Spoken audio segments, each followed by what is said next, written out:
How to reopen Snapchat already viewed. Log into your account, view a friend's Snapchat, and then click the three dots.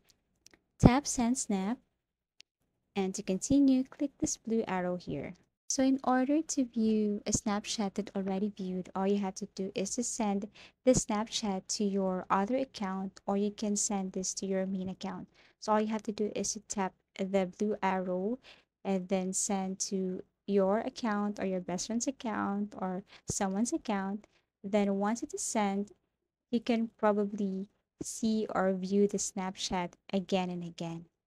So go back to the chat box and then go to your own account or message, and you can see here the Snapchat that already viewed. So that's it. You can send it to your friends, also to your other account and to your group chats. So that's how easy it is to view your open Snapchat that you already viewed. Thank you for watching.